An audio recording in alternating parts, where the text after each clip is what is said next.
The day they stopped calling me mom. I never thought a single word could hurt more than silence. But that day, it did. It wasn't shouted. It wasn't cruel. It was simply missing. That morning, my daughter stood in my kitchen, holding her phone, distracted, impatient. She didn't look at me when she spoke. "Can you watch the kids this weekend?" she asked. I smiled softly. "Of course, sweetheart." She nodded. "Thanks." "No, Mom. Just thanks." I told myself I was imagining things, that people get busy, that words don't always mean what they used to. But deep inside, something shifted. I am 62 years old. I have raised children, buried dreams, stitched broken routines back together with patience and prayer. I have been strong in ways no one applauds. And yet, standing in my own kitchen, I felt invisible. Later that day, I overheard something I was never meant to hear. I was folding laundry in the hallway when my daughter's voice drifted from the living room. She was on a video call, laughing. "No,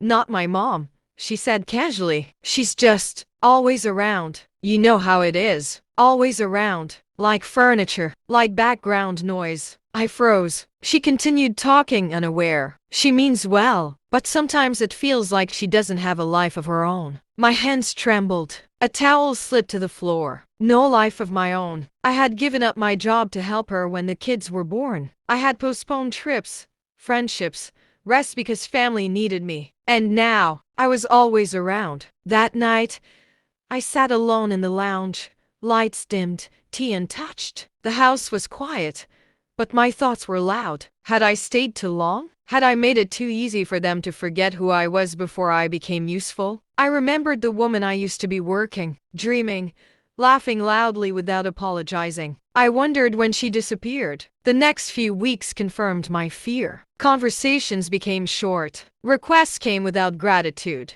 Decisions were made without including me. I was needed but no longer seen. Then came the dinner. Everyone was there. My daughter, my son-in-law, the children. Even my son had joined, sitting comfortably at the table I once filled with warmth. Halfway through the meal, my son-in-law cleared his throat. "We've been talking," he said carefully, not meeting my eyes. "About the future." I smiled politely. "Oh." My daughter reached for her glass. "Mom, we think it might be time for you to consider other living arrangements." The room went quiet. "Other arrangements?" I repeated. She nodded. "Maybe a smaller place, somewhere quieter, more suitable." I looked around the table. No one objected. No one defended me. I realized then, I wasn't part of the future they were planning. I was part of the past they were trying to organize away. I excused myself, walked into the lounge, and sat in the chair by the window. My reflection stared back at me, older, tired,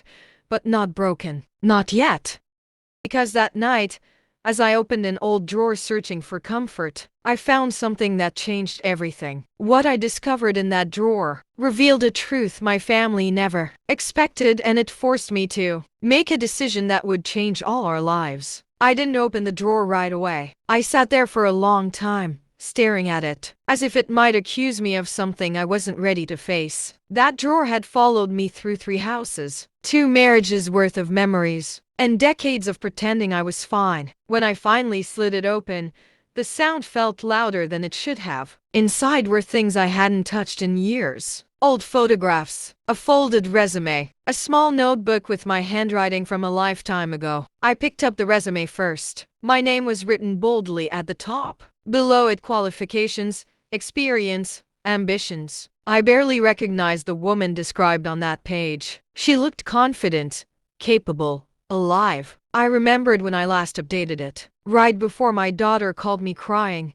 overwhelmed, asking if I could just help for a while after her second child was born. A while turned into years. I never went back to that resume. Next, I opened the notebook. It was a journal. My journal. The first entry made my throat tighten. "I don't know who I am without being needed, but I'm afraid to find out." I had written that 20 years ago. Back then, I believed being needed was the same as being loved. I believed that if I stayed useful, I would stay important. I was wrong. That night, I couldn't sleep. I replayed moments I had dismissed for years. The birthdays where no one asked what I wanted. The holidays where I cooked while others laughed. The quiet assumptions that I would always be available. I had called it family, but maybe it had been convenience. The next morning, I woke up early and made myself breakfast just for me. I sat at the table instead of standing at the counter like I usually did. When my daughter came downstairs, she looked surprised. "You're up early," she said. "Yes," I replied calmly. "I wanted some quiet." She hesitated. "About last night. We didn't mean to upset you." I looked at her, really looked at her. "When did you stop seeing me as part of your life?" I asked gently. "And start seeing me as part of your routine?" Her mouth opened, then closed. "I don't think that's fair," she said. "I didn't say it to be fair," I replied. "I said it to be honest." She sighed. "Mom, you've always been here. We just assumed that I would always be." I finished. She didn't answer. Later that day, I went for a walk alone. No babysitting, no errands, no explanations. It felt strange at first, like I was doing something wrong. But then something unexpected happened. I felt light. At a small cafe, I ran into an old colleague, someone I hadn't seen in nearly 15 years. "You disappeared," she said kindly. "We wondered what happened to you." I smiled, though it hurt. So did I. We talked for an hour about life, about missed chances, about who we became versus who we planned to be. When I returned home, the house felt different. Smaller, louder, less mine. That evening, I overheard my son-in-law speaking quietly to my daughter. "She's been distant lately," he said. "Do you think she's upset?" My daughter lowered her voice. "She'll be fine. She always is." That sentence settled something in me. I wasn't fine. I had just been silent, and silence had cost me everything. I went back to my room and opened the drawer again. This time, I took everything out and placed it on the bed. The resume, the journal, the woman I used to be. I didn't know exactly what I would do next, but I knew one thing for sure. I would not disappear quietly, because the decision I made the very next morning forced my family to see me not as a helper, but as a woman with a life of her own. The decision didn't come with fireworks or anger. It came quietly. The next morning, I woke up before anyone else and got dressed not in my usual soft house clothes, but in the navy blue outfit I used to wear to meetings. The one that made me stand straighter. When I walked into the kitchen, my daughter looked up from her phone. "Where are you going?" she asked. "I have an appointment," I said. "With who?" "With myself." She frowned. "Mom, the kids." "I won't be available today," I replied calmly. The words surprised both of us. I left before she could respond. I drove across town to a community center I hadn't visited in years. Inside, the walls were lined with flyers, classes, workshops, part-time work opportunities. I stood there longer than necessary, reading each one carefully. For the first time in decades, no one needed me urgently, and I realized something painful. I had trained them to expect my absence from my own life. I signed up for a skills refresher program, something related to my old field. My hand shook slightly as I filled out the form. "What made you decide to come back now?" the woman at the desk asked kindly. I smiled, because I finally remembered who I was. On the drive home, my phone buzzed. Missed calls, messages. "Where are you? We needed you. The kids are asking for you." I didn't respond. That evening, the tension in the house was thick. My daughter paced the kitchen. "You didn't tell us you'd be gone all day." "I didn't ask permission," I said softly. "That's not fair," she snapped. "We depend on you." I met her eyes. "That's the problem." Silence fell. Later, my son joined us. He looked uncomfortable, unsure whose side he was on. "Mom," he said carefully, "we're just worried. You've never acted like this before." I nodded. "I know. I've never lived like this before either." That night, I packed a small bag, just essentials. When my daughter saw it, her voice rose. "You're not leaving, are you?" "I'm taking space," I said. "There's a difference." "From us?" she asked. "For myself," I replied. I stayed with a friend that night, someone who remembered me before. I became invisible. We talked late into the evening, and for the first time in years, no one interrupted me. The next few days were quiet. Too quiet. Then the calls changed. Not requests. Questions. What do you want? How long will this last? Are you angry? I answered honestly. I'm not angry. I'm awake. That seemed to unsettle them more. One afternoon, my daughter showed up where I was staying. She looked tired, frustrated, afraid. You can't just rewrite everything, she said. I folded my hands. I'm not rewriting everything, just my part. She exhaled sharply. You're being selfish. I nodded slowly. Maybe, or maybe I'm just done being invisible. She stared at me, searching for the mother who would soften, apologize, adjust. She didn't find her, because something had changed. And I knew deep in my bones that once a woman remembers her worth, she can never be convinced to forget it again. But what truly shook my family wasn't my absence, it was the letter they found next. One I never intended them to read. I hadn't planned on leaving anything behind. The letter was meant for me, not for them. It was folded carefully inside my old journal, written late one night when the house was quiet and my thoughts were louder than ever. I didn't know my daughter would go into my room. I didn't know she would open the drawer, and I certainly didn't know she would read it. She called me the next morning. Her voice was shaking. Mom, did you really mean this? I sat on the edge of the bed, phone pressed to my ear, heart heavy. What did it say? I asked softly. She swallowed. That you feel like you raised us, and then disappeared inside us. I closed my eyes. Yes,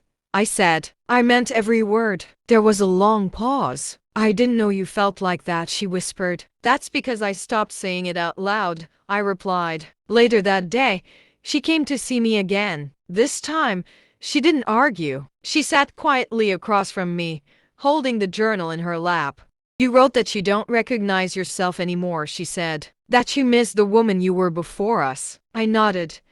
I loved being your mother. I still do, but I forgot how to be anything else. Tears rolled down her cheeks. We never asked you to do that, she said. No, I replied gently, but you allowed it. The truth settled between us. That evening, my son called, then my son-in-law. Each conversation was different, but the tone was the same. Surprise, discomfort, guilt. They hadn't known how deep it went. Or maybe they hadn't wanted to. I just thought you liked being needed, my son said quietly. I laughed softly. I like being seen. The next few days were strange. My family tried to adjust. They offered help, space, understanding. But something felt performative, like they were responding to a crisis, not a pattern. I didn't move back. Instead, I enrolled fully in the program I had signed up for. I updated my resume for the first time in years. I reconnected with old friends who reminded me of who I used to be. And slowly, I started to recognize her again. Then something unexpected happened. My daughter called me one evening, her voice calm but serious. We found something else, she said. What? I asked. A document, she replied. In Dad's old files. My heart skipped. What kind of document? A property agreement, she said carefully. With your name on it. I sat up straighter. That can't be right, I said. I never signed anything like that. That's the thing, she replied. You didn't. She explained that the house, the one they were suggesting I move out of, had been partially transferred years ago. Quietly. Without discussion. To me, I had been a legal owner all along, and no one had told me. The room spun. They were planning our future, my daughter said slowly, without realizing you already had a place in it. I laughed, not from humor, but disbelief. All those conversations about me leaving, all that certainty, built on ignorance. They never expected you to step back and look, she said. I closed my eyes. Neither did I, because now, I wasn't just reclaiming my life. I was reclaiming my truth. But when I decided what to do with that truth, my family realized the biggest mistake they'd ever made. I didn't tell anyone what I planned to do. Not my daughter, not my son, not even the friend who had been kind enough to let me stay. Some decisions need silence to grow. For days, I sat with the truth, letting it settle into my bones. letting it rewrite the story. I had told myself for years that I was a guest in a life I had helped build. I wasn't a guest. I was a foundation. I met with a lawyer on a quiet Tuesday morning. I brought the document my daughter had found, along with everything else I could gather: old papers, bank statements, records that had collected dust while my life kept moving. The lawyer adjusted his glasses and looked at me carefully. "You've had more control than you were led to believe," he said. I nodded. "I know that now." "You could reclaim the property entirely," he continued. "You could force a sale. You could demand compensation." I thought about it, about anger, about revenge, about finally making them feel as small as I had felt. And then I shook my head. "That's not what I want," I said. He raised an eyebrow. "Then what do you want?" I took a deep breath. "I want clarity," I replied. "And I want dignity." We drafted a proposal, not an ultimatum, a boundary. When my family received it, the response was immediate: confusion, panic, urgency. My daughter called me, her voice tight. "Why didn't you talk to us first?" "I did," I said calmly. "For years. You just didn't hear me." My son sounded shaken. "Are you kicking us out?" "No," I replied. "I'm redefining my place." The proposal was simple. I would not move out quietly. I would not be managed. I would live independently with respect. The house would remain shared for now, but with clear agreements, clear roles, clear acknowledgement of my contribution. And if those boundaries were crossed, things would change. The family gathered that weekend. This time, I didn't sit at the edge of the room. I took my place. "I'm not asking to be prioritized," I said evenly. "I'm asking to be recognized." My son-in-law shifted uncomfortably. "We never meant to hurt you," he said. "I believe you," I replied. "But intent doesn't erase impact." There was silence. Then my daughter spoke. I didn't realize how much we took for granted. I met her eyes. That's how invisibility works. They agreed to the terms, not eagerly, but honestly. Life didn't transform overnight, but something fundamental shifted. They stopped assuming. They started asking, and I stopped apologizing for existing. Weeks later, I returned to my room, the same one I had almost been asked to leave. But I entered it differently now, standing tall, claimed. That night,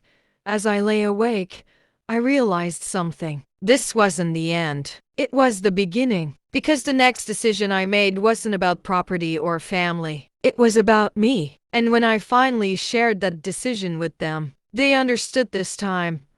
There would be no going back. The morning I shared my final decision, the house felt unusually quiet. My family had gathered reluctantly, cautiously, unsure of what to expect. They had seen my independence grow. They had felt the weight of boundaries, but they hadn't seen the final piece yet. I stood in the center of the lounge, hands folded, heart steady. The children were distracted by toys in the corner, and my daughter's eyes flickered nervously toward me. "I've spent a lifetime giving," I began, my voice calm but firm. "I've given time, energy, love, patience, and silence. I've made sacrifices quietly, hoping you would see me." I paused. They were listening, really listening. "But being seen is different from being used," I continued. "And I've learned the hard way that silence can be mistaken for consent." My son shifted uncomfortably. My daughter's hands trembled slightly. My words weren't cruel, they were truth. "I am not leaving this family," I said slowly. "I am not abandoning you. But I am no longer the invisible one. I am no longer the one who stays quiet while decisions about my life are made without me." They were silent now, the kind of silence that follows revelation. I drew a deep breath. I've signed up for classes I postponed for decades. I've reconnected with old friends. I'm reclaiming the life I put on hold. And yes, this house is partly mine, but so is my freedom, my choices, and my dignity. My daughter blinked back tears. My son-in-law looked stunned. Even the children paused, sensing a change in the air. "I'm telling you this," I said, "not as a warning, not as punishment, but as truth. You can no longer define my worth. I define it myself." The room was still. Nobody interrupted. "I forgive you," I added softly, not because you earned it, but because I am choosing peace. Tears filled my daughter's eyes. Mom, she began, voice shaking. Words failed her. I smiled gently. It's okay. You don't have to say anything. Just see me now. That's enough. The shift was subtle but undeniable. They no longer assumed. They paused, asked, and acknowledged. And in that quiet acknowledgement, I felt a weight lift from my shoulders. Days turned into weeks and life continued but differently. Respect replaced expectation. Conversation replaced assumption. Space replaced silence. I took trips I had dreamed of but never dared. I volunteered. I wrote letters I had held back. I laughed in ways I hadn't in decades. The woman I had once lost was back, and she was stronger than ever. One evening, as I sat with a cup of tea in my lounge, I realized something profound. Life had not changed because I forced them to see me. It had changed because I chose to see myself. The world beyond the house, quiet, waiting, full of possibility, was now mine. And my family, finally understanding, had to learn a new way to be in it with me. I leaned back in my chair, letting the warmth of the sun filter through the window, and whispered to myself, I am not just a mother, not just a grandmother. I am a woman who lived, who learned, and who finally took back her life. For the first time in decades, I felt complete, free, seen. And that, my dear friends, is the story of how I stopped being invisible, how I stopped living for others, and how I finally lived for myself. If you've ever felt invisible to the people who should see you the most, this story is for you, because it proves it's never too late to take back your life.